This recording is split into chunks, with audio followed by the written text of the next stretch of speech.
السلام علیکم ورحمۃ اللہ۔ آج ہم سورہ بقرہ کی آیت نمبر 256 کریں گے۔ پچھلے لیسن میں ہماری آیت نمبر 255 255 تھی، جس میں ہماری آیت الکرسی والی آیت آ رہی تھی، بہت فضیلت والی آیت جو تھی، ٹھیک ہے۔ ویسے تو تمام قرآن پاک کی آیات کی بہت فضیلت ہے، کیونکہ یہ اللہ کی طرف سے ہمارا قرآن نازل ہوا ہے اور یہ برکتوں والا ہے، ٹھیک ہے۔ اور جو کچھ آیات ہیں کہ جو فضیلت میں بہت زیادہ بھری ہیں، ٹھیک ہے۔ اب 200 جو ہے 256 256 آیت نمبر جو ہے ہماری، آپ اپنے جو ہے تلکر رسول کے اسی پیج سے دیکھیں، ٹھیک ہے۔ آیت نمبر جو لائن 13ویں لائن، آیت نمبر تو 256 ہے، اس پیج کی 13ویں لائن، اور جو ہے نیچے سے چوتھی لائن دیکھیں، نیچے سے چوتھی لائن، لا اکراہ فی الدین، یہاں سے اعوذ باللہ من الشیطان الرجیم، بسم اللہ الرحمن الرحیم، لا اکراہ فی الدین، زبردستی نہیں ہے دین کے معاملہ میں، قد تبین الرشد من الغی، بے شک جدا ہو چکی ہے ہدایت گمراہی سے، فمن یکفر بالطاغوت، اب جو کوئی نہ مانے گمراہ کرنے والوں کو، وَيُؤْمِنُ بِاللَّهِ، اور یقین لائے اللہ پر، فَقَدِ اسْتَمْسَكَ، تو اس نے پکڑ لیا، بِالْعُرْوَةِ الْوُثْقَىٰ، حلقہ مضبوط، لَا انفصام لَهَا، جو ٹوٹنے والا نہیں، وَاللَّهُ سَمِيعٌ عَلِيمٌ، اور اللہ سب کچھ سنتا اور جانتا ہے۔ اب اس کی ہم خلاصہ تفسیر دیکھ لیتے ہیں۔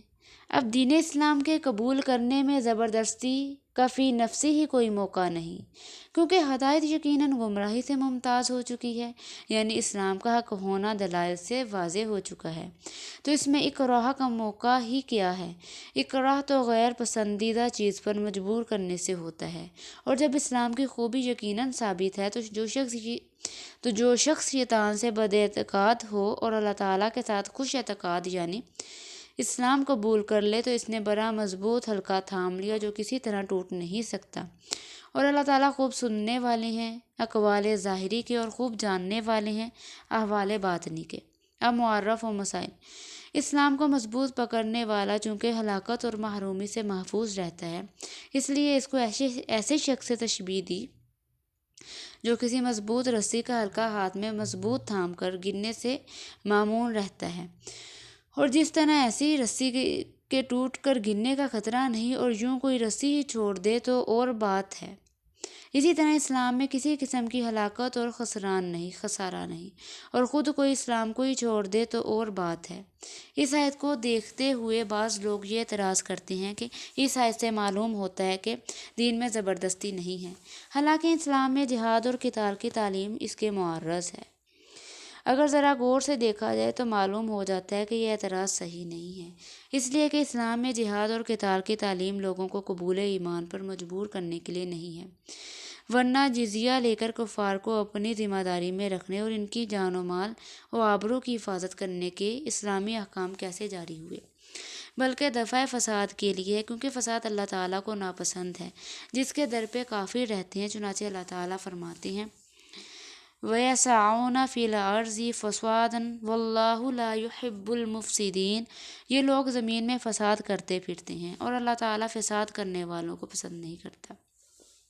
اس لیے اللہ تعالیٰ نے جہاد اور قتال کے ذریعے سے ان لوگوں کے فساد کو دور کرنے کا حکم دیا ہے۔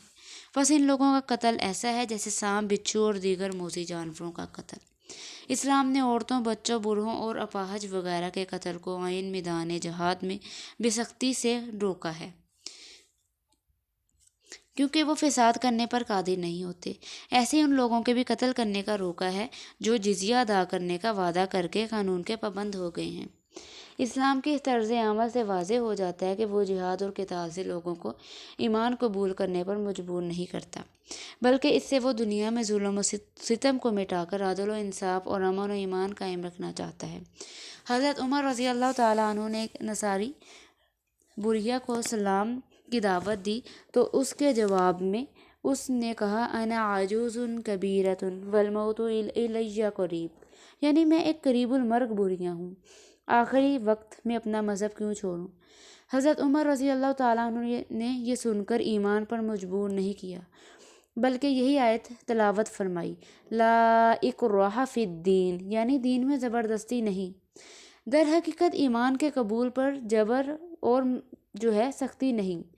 اس لیے ایمان کا تعلق ظاہری اعضاء سے نہیں بلکہ قلب، دل سے ہے،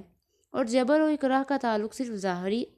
ظاہری اعضاء سے ہوتا ہے، اور جہاد و قتال صرف ظاہری اعضاء ہی متاثر ہو سکتی ہیں، لہذا اس کے ذریعے سے ایمان کے قبول کرنے پر جبر ممکن نہیں۔ اس سے ثابت ہوا کہ آیات جہاد و قتال آیت لا اکراہ فی الدین کے معارض نہیں ہے۔ اب کسی کو زبردستی دین پر نہیں لایا جا سکتا، کیونکہ دین تو ہے وہ دل سے، زبان سے اقرار کرنا، دل سے ایمان لے کے آنے کا نام ہے، کہ جو دل سے مانے گا پھر ہی وہ مومن ایمان والا مسلمان ہوگا۔ اگر زبردستی دین پہ لے گئے اس کا فائدہ ہی نہیں، کیونکہ وہ اس کا دل تو نہیں مانے گا۔ اللہ پاک ہم سب کو پکا سچا مسلمان بنائے، آمین ثم آمین۔ صدق اللہ العظیم۔